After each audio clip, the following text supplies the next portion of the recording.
Hello everyone, what's up? My name is Nafisa Nigar. I'm a first year medical student in AIMS Patna. Hello NEET 2027 aspirants. Welcome to my channel. आज पहली बार बहुत सारे लोग मुझे देख रहे होंगे, बहुत सारे लोग पहली बार मुझे जानेंगे। तो मैं आपको अपना थोड़ा सा इंट्रोडक्शन दे देती हूँ। मैं NEET 2025 क्लियर की थी और NEET 2024 भी क्लियर की थी। NEET 2024 में मेरे रैंक 14,000 समथिंग था एंड NEET 2025 में मेरे रैंक 822 था और मैं एम्स पटना चूज़ की हूँ और ये मेरी चॉइस है। बहुत सारे लोग अभी फिर से शॉक होंगे, पिछली बार इतने मैसेजेस आए हैं, तो ये मेरा चॉइस था क्योंकि मुझे अपने ही होम टाउन में रहना था, तो इस वजह से मैं यहीं पे रही हूँ। ठीक है, चलो मैं अब स्टार्ट करती हूँ कि कैसे क्या क्या चीज़ें करनी है, क्योंकि मुझे ऐसा लगता है कि पता नहीं क्यों अंदर से नहीं आ रहा। आई एम सो सॉरी, मतलब मुझे देख के बहुत अजीब लग रहा था कि तुम क्यों कर रहे हो यार, पूरे साल प्रिपरेशन करते हैं और तुम बाद में लीक कर देते हो पेपर, फिर पता नहीं क्या हो जाता है। वट चलो स्टार्ट करते हैं कैसे क्या क्या चीज़ें करनी है। मैं ऐसा बता रही हूँ कि जैसे कि सपोज़ आप नीट स्टार्ट कर रहे हो। जब मैं अपना नीट स्टार्ट की थी तो मेरे मेंटर मेरे मामा थे, ठीक है? तो उनका कंप्लीट विज़न बोर्ड था और वो पूरा क्लियर था कि इस तरह से चीज़ें करनी है। तो आपको भी अपनी पूरी चीज़ें प्लान करनी है। कहाँ से टेस्ट लेना है, कहाँ से अपनी क्लासेस लेने हैं, कब टेस्ट देना है, किस तरह इम्प्रूव करना है, कौन सा सब्जेक्ट मेरा वीक है, कौन सा सब्जेक्ट मेरा स्ट्रॉन्ग है, कहाँ पे मुझे ज़्यादा फोकस करना है, ये सारी चीज़ें प्लीज़ आपको प्लान करनी होगी। ऐसा नहीं है कि अरे ये प्लान होता है बट ये एग्जीक्यूट नहीं होता। आपको प्लान के साथ एग्जीक्यूट भी करना है, लेकिन प्लान करना बहुत ज़्यादा ज़रूरी है। सबसे पहला अपना क्लास फिक्स करो कि मुझे यहाँ से क्लासेस लेनी है। मैं आपको अगर बताऊँ तो मैं जो है वो यकीन 2.0 से की थी, ठीक है? मैंने यकीन 2.0 पीडब्ल्यू का लिया हुआ था और अभी यकीन 2.0 जो है वो लॉन्च भी हुआ है। तो मुझे ऐसा लगता है कि आपको भी यकीन लेना चाहिए। तो वो बैच ऐसा है कि जिसमें आपको कहीं पे भी किसी चीज़ की कमी नहीं है। आपको यकीन 2.0 में मतलब पूरा हर चीज़ आपको मिलेगा। आप वहाँ पे जाके ज्वाइन कर सकते हैं। अभी जस्ट स्टार्ट हुआ है, तो मुझे ऐसा लगता है कि आप साथ में जब चीज़ें करोगे ना, सबसे पहली चीज़ वो बैकलॉग वाला प्रॉब्लम, तो आप यकीन को साथ में ज्वाइन कर लो। तो आप स्टार्टिंग से ही अपनी क्लासेस करोगे, अपने टेस्ट दोगे, अपनी डीपीपी दोगे, तो आप वहाँ पे जाके ज्वाइन कर सकते हो। उसके अलावा आप मेरा कूपन कोड यूज़ कर सकते हो। मुझे जहाँ तक याद है आपको एक बैच में 13 बैचेस मिलते हैं। आपको ऑल इंडिया टेस्ट सीरीज़ मिलता है, रैंक बूस्टर टेस्ट सीरीज़ मिलता है। उसका तो 2 टाइप के टॉप फैकल्टीज़ आपको मिल रहे होते हैं, तो आप उन दोनों में से किसी से भी पढ़ सकते हो। इट कॉस्ट अराउंड 4829 जून से ये बैच स्टार्ट हो रहा है।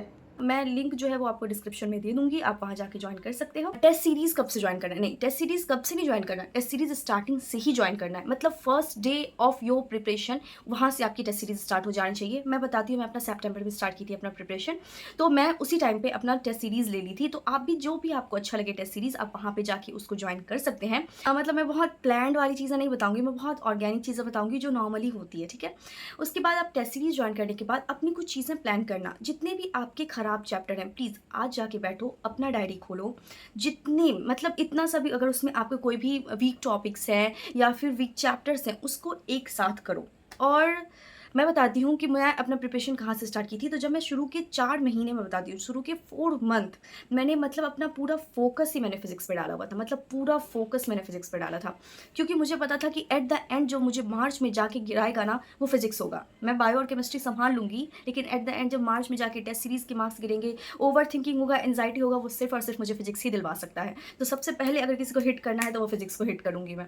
अब होगा कि फिजिक्स को स्ट्रॉन्ग किस तरह किया जाए। तो देखो, अगर आप में से बहुत सारे लोगों के मैथ्स बहुत स्ट्रॉन्ग होंगे और बहुत सारे लोगों के मैथ्स स्ट्रॉन्ग नहीं भी होंगे, तो मेरे मैथ्स स्ट्रॉन्ग थे, ठीक है? तो मुझे ऐसा लगता है कि अगर कहीं पे इंसान फिजिक्स में अगर किसी को प्रॉब्लम आता है ना, तो सबसे पहली चीज़ उसकी मैथ्स खराब होती है। तो अभी आपके पास जब 1 साल है ना, मैं दिसंबर में जाके बच्चों से मिलती हूँ और मुझे लग रहा होता कि अब मैं उनको कैसे बोलूँ कि मैथ्स ठीक करो अपनी, क्योंकि अब तो आपका एंड टाइम आ गया प्रिपरेशन का। तो अभी आपके पास बहुत अच्छा टाइम है। तो अभी एक काम करो प्लीज़, जितना ज़्यादा हो सके, जितना प्रैक्टिस हो सके, बेसिक मैथ्स वेक्टर, मतलब आपसे जितनी बार हो सके बेसिक मैथ्स और वेक्टर करने की ट्राई करो। जितना ज़्यादा वो करोगे ना, उतना ज़्यादा आगे की चीज़ें आपके लिए बहुत ईजी हो जाएगी, क्योंकि बहुत ज़्यादा बार कॉन्सेप्ट समझने के बाद ना, जब हर चैप्टर का आपको नजर आएगा वो चीज़ करने के बाद, कि हर चैप्टर्स में ऐसा होता है कि मैं जब कॉन्सेप्ट सीख जाता हूँ तो उसके एट द एंड मुझे बेसिक मैथ्स और वेक्टर ही लगाना पड़ रहा है। और वही चीज़ हमारी वीक हो जाती है, क्योंकि हम उसी चैप्टर को नहीं लेते कि नहीं नहीं, फिजिक्स तो काइनेमेटिक्स से स्टार्ट होता है। फिजिक्स काइनेमेटिक्स से नहीं, फिजिक्स सबसे पहले बेसिक मैथ्स से स्टार्ट होता है। तो बहुत अच्छे से बहुत टाइम देके बेसिक मैथ्स करना, अपना नोट्स जरूर बनाना। कोई भी जाके दिसंबर में मेरे से नोट्स मत मांगना। मेरे से 1 साल से मांग रहे हैं नोट्स, मैं कभी नहीं दूँगी आपको नोट्स अपना, कभी भी नहीं दूँगी। मैं आपको स्पॉइल नहीं कर सकती। आपकी गलती है कि आपने प्रिपरेशन नहीं की, और इस चीज़ में मैं आपको स्पून फीडिंग कभी नहीं करूँगी। तो इसलिए अपना नोट्स खुद बनाना, किस तरह नोट्स बनाना है ये मैं अपने मेडिकल कॉलेज में हूँ, मेरे पास नोट्स नहीं है, मैं नहीं दिखा सकती। लेकिन मैंने अपने प्रीवियस वीडियोज़ में दिखाए हैं अपने नोट्स कि मैंने किस तरह से अपने नोट्स बनाए थे, जो बिल्कुल नॉर्मल था, बिल्कुल जो बैच में पढ़ाई होता था मैं बिल्कुल उस तरह लिखती थी, उसमें कोई भी कट पुट नहीं करती थी। मैं अपने हर चीज़ों को डेली बेस पे लेक्चर लेक्चर लेना, डेली बेसिस पे नोट्स बनाना, डेली उसको रिवाइज़ करना, तो इस तरह करती थी और उसमें मुझे कभी भी बर्डन नहीं आता था। कभी-कभी बीमार होती थी, उसका बर्डन आता था, एक्स्ट्रा टाइम करके पढ़ के करती थी, लेकिन कभी भी बर्डन वाली चीज़ें नहीं आती थी, क्योंकि अब मैं करती किस तरह से थी, जैसे मैं सुबह उठ गई, सबसे पहले फिज़िक्स पे ध्यान देती थी, तो सुबह उठते ही मेरा ऐसा होता था, क्योंकि मैं ड्रॉपर्स थी, तो मुझे 1 साल में चीज़ें कंप्लीट करनी थी, तो उसमें होता था कि मैं सुबह उठी, मैंने 2 से 3 लेक्चर मतलब मैं सुबह ही निपटा दी थी, ठीक है? और उसमें मोस्टली 2 लेक्चर्स जो होते थे, वो मेरी डेली फिज़िक्स के होते थे। तो पहले मैं 2 लेक्चर फिज़िक्स के लेती थी विद द रफ कॉपी, मैं रफ कॉपी के साथ लेक्चर्स लेती थी, कभी भी मैं बिना रफ कॉपी के लेक्चर्स नहीं लेती थी।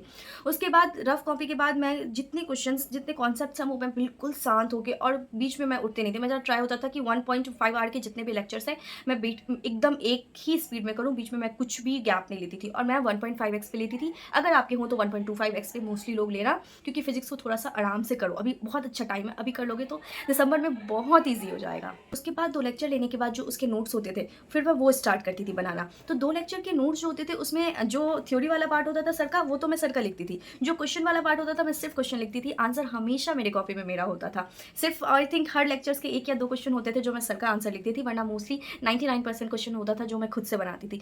क्योंकि इसीलिए मैं लेक्चर के टाइम पे रफ कॉपी लेके बैठती थी, ताकि मेरा ध्यान नोट्स बनाने में ना रहे, मेरा क्वेश्चन बनाने में रहे। क्योंकि मुझे ऐसा लगता था कि अगर मैं एक दफ़ा सीख गई ना यहाँ पे लेक्चर में बनाना क्वेश्चन, तो मैं फिर बहुत ईज़ी हो जाएगा, मैं पूरे साल बना लूँगी। लेकिन अगर अभी मैं छाप ली ना सर का, तो फिर मैं शायद कभी भी नहीं सीख पाऊँगी इस चीज़ को। तो ये वाली चीज़ें मैं हमेशा करती थी। उसके बाद होता था कि अब मैं फिज़िक्स का मेरा टारगेट होता था कि फिज़िक्स को लंच से पहले-पहले पूरा कंप्लीट कर लेना है। तो मैं लंच से पहले पूरा कंप्लीट कर लेती थी नोट्स बना के। उसको रिवाइज़ करने में फिर मुझे बहुत कम टाइम लगता था, क्योंकि मोस्टली क्वेश्चन तो मैंने खुद ही से बनाए होते थे, तो फिर मैं बहुत जल्दी से रिवाइज़ कर लेती थी। उसके बाद रिवाइज़ करने के बाद फिर मेरा होता था कि जितने भी 2, 4, 10, 20 क्वेश्चन हो, मैक्सिमम बताती हूँ मैं, अपना एवरेज बताती हूँ, 5 से 15 क्वेश्चन होते हैं पर डे अगर आप करोगे तो मॉड्यूल में। फिर मैं जाके मॉड्यूल करती थी, ठीक है? फिर मैं मॉड्यूल करने के बाद उसके बाद मैं आती थी अपने बायोलॉजी पे। मेरा ऐसा होता था कि मैं बहुत क्वेश्चन कर ली हूँ, तो अब मैं केमिस्ट्री में क्वेश्चन नहीं कर सकती। अब मुझे बीच में थोड़ा थ्योरी पढ़ना है, तो वो मेरा बायो वाला टाइम होता था जब मैं थ्योरी पढ़ रही होती थी। बीच में मैं गैप लेती थी, 1 से 2 बजे तक मैं मोस्टली हमेशा सोती थी, क्योंकि मुझे बहुत एनर्जी चाहिए होता था। अब है कि 2 बजे से एग्ज़ाम होता है, 2 बजे से, तो फिर वो आदत कैसे होती थी, तो वो वाली चीज़ इसलिए मैं 2 बजे से पहले ट्राई करती थी कि 2 बजे से पहले जग जाऊँ, क्योंकि मुझे टेस्ट भी देना है, उसमें जगना भी है। तो इसलिए मैं 2 बजे से पहले जग जाती थी, लेकिन मैं 1 घंटे का, आधे घंटे का हमेशा नैप लेती थी बीच में। देन उसके बाद मेरा बायोलॉजी स्टार्ट होता था, बायो के लेक्चर्स ली। लेक्चर्स लेने के बाद बायो के, मतलब एक बार मैंने पूरे ऐसे लेक्चर्स नहीं लेती थी, लेकिन मैं स्लो भी नहीं कर सकती थी, क्योंकि मैं ड्रॉपर्स थी, तो मुझे 1 साल में कंप्लीट करना था। तो मेरा होता था कि मैं थोड़ा-सा फास्ट ही रखूँ बायो को, बहुत स्लो भी नहीं रखती थी, लेकिन बहुत ज़्यादा टाइम नहीं देती थी। लेक्चर्स 1 घंटे की, और 1 घंटे बायो का एनसीईआरटी पढ़ती थी, और कुछ क्वेश्चंस जो होते थे मैं वो करती थी। तो ये सारी चीज़ें मैं 2 से 2.5 आवर में कंप्लीट कर लेती थी। उसके बाद मैं केमिस्ट्री स्टार्ट कर दी थी अपना। मेरा केमिस्ट्री बहुत वीक था जब मैं अपनी प्रिपरेशन स्टार्ट की थी, तो फिर इसलिए मैं थोड़ा-सा केमिस्ट्री पे ज़्यादा ध्यान देती थी, क्योंकि मुझे केमिस्ट्री बिल्कुल भी नहीं आता था। तो केमिस्ट्री पे ना, मतलब मेरा ऐसा होता था कि केमिस्ट्री में शायद 5 बजे, ऐसा मानो कि 5 बजे मैं स्टार्ट कर देती थी अपना केमिस्ट्री करना। तो 5 बजे से 5 से 7, 8, 7 तक मैं अपने लेक्चर्स लेती थी। उसके बाद मैं केमिस्ट्री में ऐसा होता था कि एक ही लेक्चर पर डे ले रही थी, क्योंकि मैं एक सब्जेक्ट पे बहुत ज़्यादा ध्यान दे रही थी, वो मेरा फिज़िक्स था। वो मैं डेली 5 घंटे उसको देती थी। तो मेरा था कि अभी मैं थोड़ा-सा केमिस्ट्री पे कम ध्यान दूँगी, लेकिन थोड़ा-सा फिर बाद में इंक्रीज़ कर लूँगी उसको। तो मैं केमिस्ट्री पे जो है वो उसको केमिस्ट्री को जो है वो मैं 2 घंटे का लेक्चर ले लेती थी। फिर उसके बाद मैं अपने क्वेश्चन्स करती थी, अपने मॉड्यूल करती थी, अपने नोट्स मैं डेली रिवाइज़ करती थी। चाहे मतलब मैं 5 घंटे सोऊँ या 3 घंटे सोऊँ, वो मुझसे फ़र्क नहीं पड़ रहा, लेकिन मेरा ये था कि मैं अपने नोट्स ज़रूर रिवाइज़ करूँगी, और मैं अपने नोट्स ज़रूर बनाऊँगी। ये मेरा टाइम वेस्ट है ही नहीं, एट द एंड मेरा नोट्स मेरे साथ होगा। जब मैं नीट से 1 दिन पहले बैठी होंगी, तो मेरा नोट्स होगा मेरे पास, वरना कुछ नहीं होगा मेरे साथ खड़ा। तो इसलिए मेरा था कि मुझे नोट्स तो हमेशा, चाहे कुछ हो जाए, कोई भी चैप्टर्स हो, मुझे बनाने, छोटे से छोटे, चाहे कितने ही कभी ना आए हुए वाले जो चैप्टर्स होते हैं, मैं उसके भी हमेशा बनाती थी नोट्स।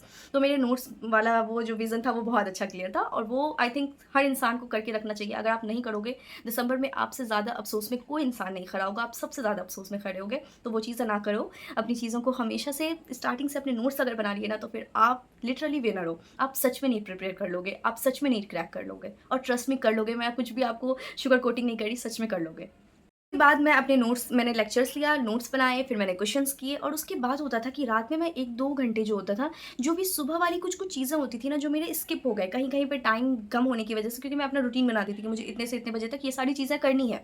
तो वो होता था कि कई दफ़ा वो टाइम गैप में वो चीज़ें कंप्लीट नहीं हो पाती थी, तो वो सारी चीज़ें मैं लास्ट के 2 घंटे में रात में कर रही होती थी। या फिर कभी ऐसा हुआ कि टाइम बच गया, तो मेरा होता था कि मैं एक्स्ट्रा कुछ और भी कर लेती थी, थोड़ा-सा और एक लेक्चर ले लेती थी। ऐसा नहीं होता था कि अगर टाइम बच गया तो मैं जाके थोड़ी-सी मस्ती कर लूँ, मैं मस्ती बहुत ही कम की हूँ अपनी नीट प्रिपरेशन में। शुरू-शुरू में मैं बहुत सीरियस होती थी, बहुत सीरियस, और वही चीज़ आई थिंक मेरा सबसे मोस्ट स्ट्रेंथ वाला टाइम होता है, क्योंकि नीट प्रिपरेशन में शुरू-शुरू में इंसान सबसे ज़्यादा ख़राब हाल में होता है, सबसे लैक कंसंट्रेशन में उसी टाइम रहता है। उनको लगता है कि बहुत टाइम है और बहुत कुछ कर लेंगे। आपको ये समझ नहीं आ रहा कि बहुत टाइम है, तो बहुत सारे स्टूडेंट बहुत अच्छे से प्रिपरेशन कर रहे हैं और वो आपसे बहुत आगे जा चुके हैं। तो इसलिए मेरा ये क्लियर होता था कि मुझे डेली चीज़ें जितना मैं मैक्सिमम यूटिलाइज़ कर सकती हूँ, जितना अपनी बॉडी को फिज़िकली थका सकती हूँ, जितना मैं मतलब अपने आप को बिल्कुल एग्ज़ॉस्ट करके सोती थी कि मैं बेड पे जब जाती थी तो शायद मुझे 5 मिनट लगता था नींद आने में। मेरे पास क्योंकि एनर्जी ही नहीं होता था कि मैं अब इससे ज़्यादा कुछ कर सकती हूँ। तो मैं अपने ऐसा होता था कि लास्ट में 2 घंटे कभी बच जाते थे ना, तो मैं जाके 1-2 और लेक्चर ले लेती थी ताकि मेरी जल्दी-जल्दी से लेक्चर्स खत्म हो। मेरे लेक्चर्स वाले बर्डन मुझे जल्द से जल्द खत्म करना होता था, तो मैं जितना हो सकता था उतना लेक्चर के साथ-साथ अपनी चीज़ें करने के बाद टाइम बचा के फिर लेक्चर लेती थी। ये नहीं कि सिर्फ़ लेक्चर ले रही हूँ, नहीं, ये बहुत गंदी चीज़ है, बहुत ही गंदी चीज़ है कि सिर्फ़ लेक्चर ले रहे हैं, क्योंकि वहाँ बैठे होते हैं, ऐसे-ऐसे लिख रहे होते हैं, मोस्टली वहाँ से छाप रहे होते हैं, तो वो चीज़ें बड़ी आसान हो जाती है। अब वही बुक खोलो, दिमाग लगता है, तो नहीं मन करता उसको खोलने का। तो मैं वो वाली चीज़ें करती थी कि मैं हमेशा अपने साथ-साथ, मैं एक लेक्चर कम लूँ, लेकिन अपने साथ की चीज़ें उसी दिन कंप्लीट करके फिर नेक्स्ट डे सोती थी।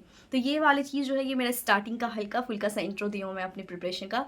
मतलब ये मैं ऐसा बना के दी हूँ, आप इसमें मॉडिफ़ाई करो अपने अकॉर्डिंग, अपनी चीज़ें मॉडिफ़ाई करो। किसी का फिज़िक्स कमज़ोर है, किसी का केमिस्ट्री कमज़ोर है, कोई उसमें बेहतर है, कोई उसमें बेहतर है, तो अपने अकॉर्डिंग उसको चेंज करके, इस चीज़ को मॉडिफ़ाई करके और अपने पे अप्लाई करो। ट्रस्ट मी, मतलब मैं किस तरह बताऊँ मुझे पता नहीं, लेकिन मैं सच में एक सिंगल चीज़ ऐसा नहीं होता कि मैं आपको इधर से उधर करके बोल रही होती हूँ। मुझे लगता है कि इसका मतलब इसका कोई फ़ायदा नहीं है। मैं अपनी यहाँ की लाइफ़ में ऐसा होता है कि कोई बोले, "अरे! इसमें झूठ बोल रही है।" मुझे लगा क्यों बोलना है? क्यों करना है? मैंने झूठ क्यों बोलना है आपसे? कुछ नहीं है मेरे पास ऐसा जो मैं आपको झूठ बोल के बताऊँ। तो अगर आप मैं ऑनेस्टली यही चीज़ थी मेरी जो मैंने फ़ॉलो की थी।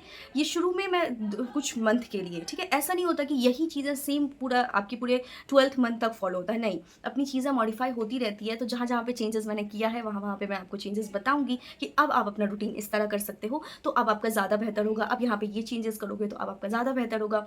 होप सो मुझसे जितना हो सकेगा मैं आपके प्रिपरेशन में हमेशा हेल्प करूँगी। जहाँ हो सकेगा मैं आपके लिए हमेशा खड़ी रहूँगी। मेरे टेलीग्राम चैनल है, वहाँ पे जाके आप जॉइन कर सकते हैं। वहाँ पे बस कुछ नहीं होता, बस सिर्फ़ और सिर्फ़ वहाँ पे डाउट क्लियर हो रहे होते हैं, नॉर्मली अपन बात कर रहे होते हैं। जितना हो सकता है मैं हेल्प कर रही होती हूँ। मेरा एमबीबीएस एग्ज़ाम है, मुझे वो भी सँभालना है क्योंकि मुझे एमबीबीएस भी करना है, तो वो वाली चीज़ें भी कर रही होती हूँ। तो मुझे जितना हो सकेगा मैं आपकी हेल्प करूँगी। All the very best. अपनी प्रिपरेशन स्टार्ट कर दो आप। अब मत वेट करो कि ये होगा, वो होगा, क्योंकि बहुत सारे बच्चे कर चुके हैं, बहुत सारे बच्चे 2 साल से ऑलरेडी सीरियस हैं।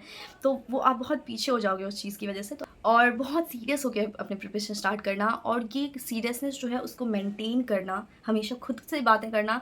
कोई भी मोटिवेटर ये वो फलाना-ढिमकाना मुझे नहीं लगता कि कोई काम आता है। मुझे ऐसा लगता है कि हम ही होते हैं जो हम पे हावी हो सकते हैं। हम ही होते हैं जो अपने दिमाग को कंट्रोल कर सकते हैं। तो अपने दिमाग को खुद ही कंट्रोल कर लेना, खुद के मोटिवेटर खुद ही बनना। रील्स स्क्रॉल मत करना मोटिवेट होने के लिए, खुद से 10 मिनट बैठ के बात ही कर लेना। तो ये चीज़ आपकी बेस्ट होगी कि आप कहाँ क्या करना चाहते हो ये याद कराने के लिए। All the very best, bye-bye. और जाके फटाफट से मुझे ये कमेंट सेक्शन में बताओ कि आपकी प्रिपरेशन कहाँ से चल रही है, कहाँ से क्या चल रहा है, क्या आपको करना है? थोड़ा-सा आप अपनी क्लियरेंस बता सकते हो, और अगर कोई नीट 2026 के एस्पिरेंट्स हो तो प्लीज़ आप अपना मार्क्स मुझे ज़रूर कमेंट सेक्शन में बताना कि कहाँ से आप स्टार्ट कर रहे हो, कहाँ पे आपका वीक पॉइंट है। उसके अलावा प्लीज़ चैनल को सब्सक्राइब कर दो, कमेंट करना, उसके अलावा लाइक करो, शेयर करो। प्लीज़, प्लीज़, प्लीज़ चैनल को ज़रूर सब्सक्राइब करना। Welcome to my channel. Bye bye. अल्लाह हाफ़िज़। बाय-बाय।